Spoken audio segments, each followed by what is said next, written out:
the Introvert Circus. I'm Sassafras. I think it's just gonna be me in today's video. My dog Sirius is taking a big nap. We were at the beach, and then yesterday we were swimming in the river. So she's had a super busy week and needs a nap, but that works because this is more of a sit down video. This is a requested video that is a follow-up to the video I had made about getting my certification as a certified professional dog trainer and what that process was like. So I had said I was happy to do another video or a series of videos about that process if there was interest, and I got sent a bunch of questions of people curious about what the process was like, how I studied, all that good stuff. So I'm gonna share with you what my experience was. If you haven't seen my other video, check that out. I will link it in the cards and down below, that talked a little bit about why I decided to go for the certification and what I see as some of the pros and cons and the conflict are for me around it, but why ultimately I did decide to do it for myself and for my business. So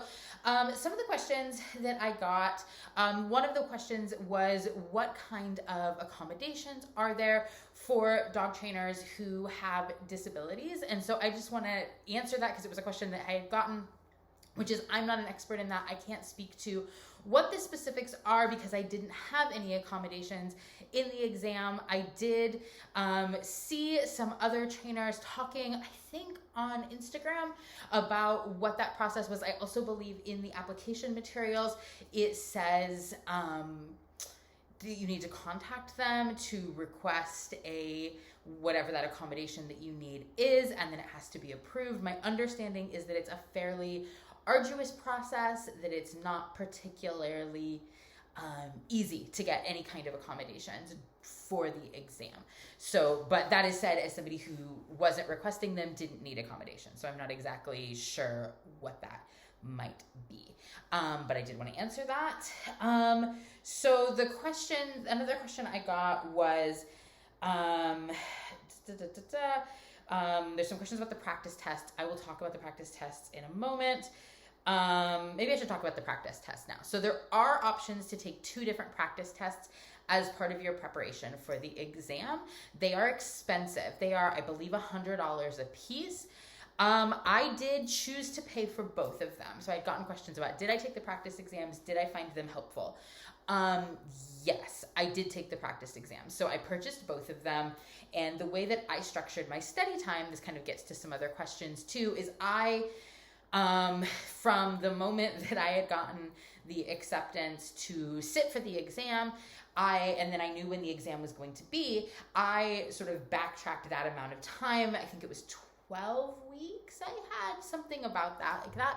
And so I did some planning for myself of how much time do I have. And so what I did was I took the first practice exam, like my first week of prepping for it, and I took my second practice exam. When did I take it? I feel like maybe 2 weeks before I sat for the official exam, something like that. I used it as kind of like an end benchmark piece. Did I find the practice exams helpful? Yes, but mostly to appease my own anxiety.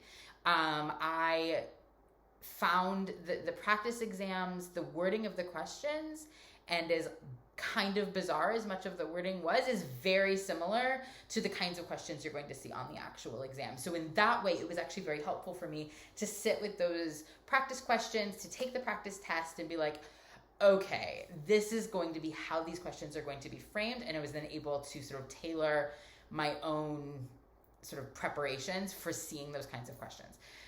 They're weird. Many of them I found to be very weird questions. I've been training dogs, working with dogs in different capacities for over 20 years. Some of those questions were strange, and they were strange.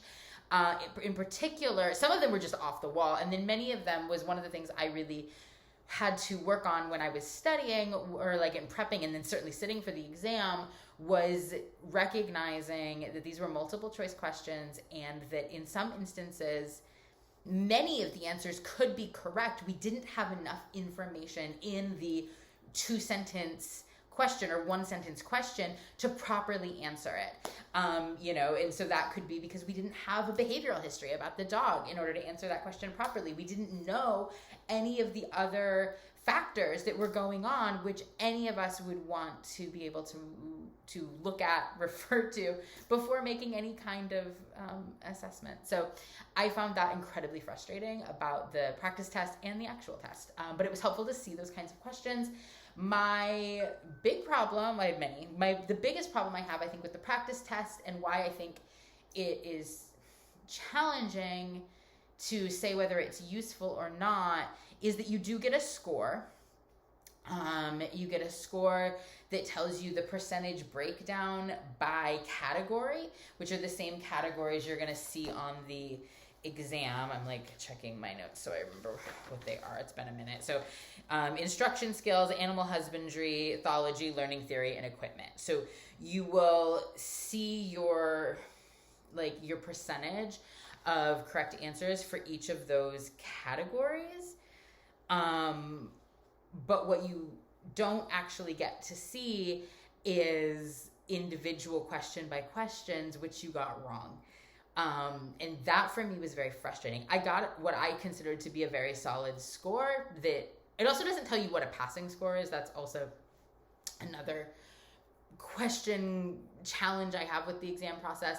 I got a score that I knew there was really no viable way wouldn't be a passing score on my first practice test, and the same was true on the second practice test. I just bought them both at the beginning of the testing process because I knew that I wanted to incorporate them into my study planning, because as I talked about in the other video, I have a lot of test taking anxiety. I'm 38 years old. I haven't taken a standardized test since I was in high school. I was an honors student in high school, and I still bombed the SAT. Like, test taking, not my strength. I have a master's degree in the arts. Like, my higher education studies did not involve test taking. So I knew I wanted to take those into the process, and I could afford to do that. If taking this exam, and this exam is expensive, is a financial burden for you or is already a stretch, I'm not sure that the practice tests are worth how much they cost, because they don't tell you what questions you got wrong. And that for me was really, really frustrating. I didn't miss that many. The practice tests are each 50 questions.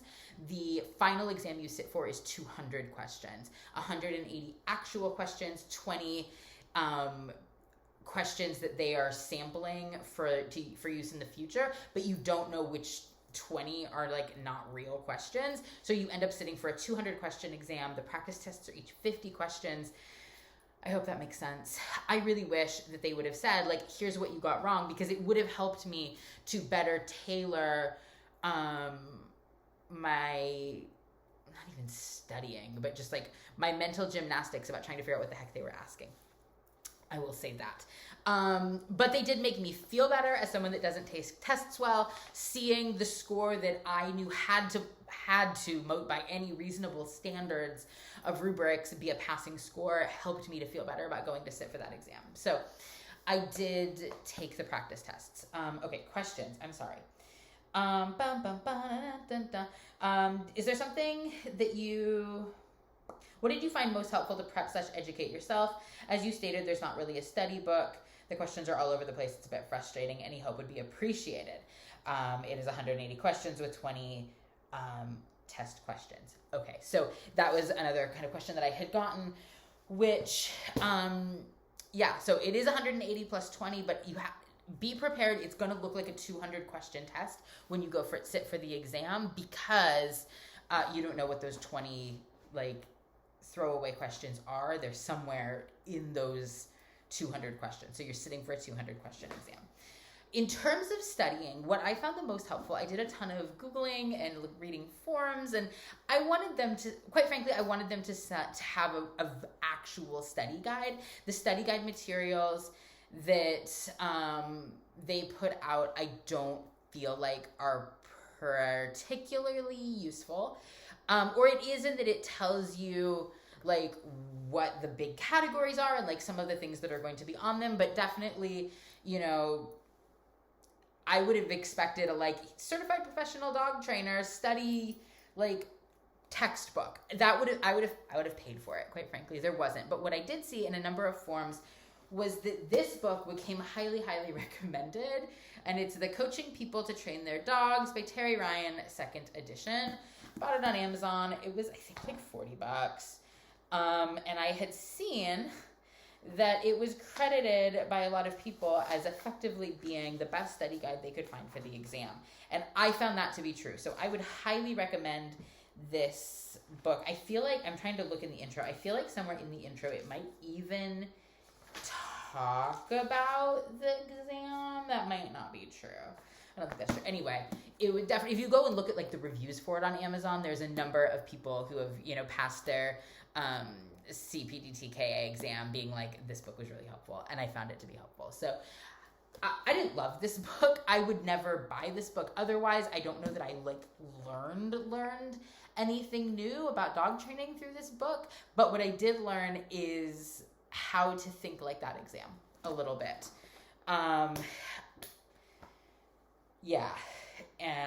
And how to use vocabulary terms that I personally, controversy, don't find particularly meaningful or useful in my day-to-day life doing this work, including that the primary aspect of my business is as a multimedia educator, video content, mostly written content, articles, magazine articles, books about training. I don't actually find the ways, like the technical learning theory language around quadrants and operant conditioning, I don't think it's very useful for most dog owners. And I don't, I don't. That's a whole video unto itself. So it was helpful for me to have that refresher to be like, okay, right, they're going to hit hard and heavy on that. So I went through and I like did my outlining and I treated it like a textbook in that regard. And, you know, definitely was like quadrants, right? So like I spent, and then I made flashcards. I went through, I highlighted, I took notes. This was my study notebook. I took notes on things. And for me, it was not about concepts. It was really about reminding myself how to use specific vocabulary that I don't really use professionally very often because I don't find it effective, and being able to use it when it's trying to trip you up. So like, here's a scenario, which quadrant of learning is this, right? And so I did a lot of that. I made a ton of flashcards. I'm that kind of learner, and I just drilled vocab terms. Because I knew that was, when I get stressed, that's where I second guess myself. That's where it flies out the window. So I drilled vocab words. I drilled training scenarios, being able to like decide which quadrant they were in, things that I knew that like in a kind of convoluted question would trip me up. So spendy book. Will I ever use it again? Probably not. But I'm glad I bought it. It was really helpful for studying. And in particular, it really was. I think that this is the unofficial study guide. And if you look at, this is what I was thinking of, practical information and expert advice for dog training instructors, you'll find chapters on ethology, learning theory, people skills, class organization. These are the main sections of the exam. This is the study guide for the exam, in my opinion. So I highly recommend buying it for that. And I found it really useful for trying to make sense of what they wanted from class management. I will say the exam is a one-size-fits-all model, and we know that dog training is not a one-size-fits-all model. And in particular, in 2022, any conversation I have with dog trainers, most of us are in the perspective of the key to having a successful business is to specialize. And there, of course, are going to be people who kind of do it all, and that's great. But I think we are moving away from a world where that's the case. And I had to kind of take off my specialization hat when I was sitting for this exam and prepping for this exam. In particular, the classroom management questions were bizarre. They felt like they were written in 1995 in many instances, and that felt weird. And I feel like I can say that as somebody who got involved in dog training and dog sports in the 90s as a junior handler. But reading this was helpful, not because it taught me anything about like how I would, how to actually, engage with clients better, but because it was like, oh, that's what you want. You're looking for a very particular kind of puppy, beginner puppy, obedience, obedience 1 kind of class dynamic. And so I had to answer every question like that, even though that's not what I teach, even though my business model does not involve that kind of like community center group classes. I'm still holding this book. But that's how you have to answer it. You can't answer it from the perspective of what your business actually looks like unless that's what your business is. They're really geared towards like beginning obedience, puppy manners classes. And that's not what I teach. And I don't teach group classes. And I think in a post-COVID world, many people don't, that maybe even did before. I think we've learned so much about, online, working online with clients and, individual coaching work with clients and virtual coaching. And not everyone's business looks that way, but in particular for those of us who do a lot of different kinds of, or who do sports training, I was thinking about all these questions of like, well, what if I was teaching a tricks class or an intro agility class or something like that, and none of that's really applicable to these questions. They really are. You just have to think of them as if you were teaching, puppy manners classes. Okay, I just want to make sure I didn't miss any other questions. Somebody said, I heard there was a study guide for $100. Do you know anything about it? I didn't see anything about a study guide. I know that somebody for a while was teaching a class, which to me made no sense. My understanding is this exam is supposed to be, testing if you know these skills. I'm not really sure what materials they have. I didn't look at the class. I do know it exists.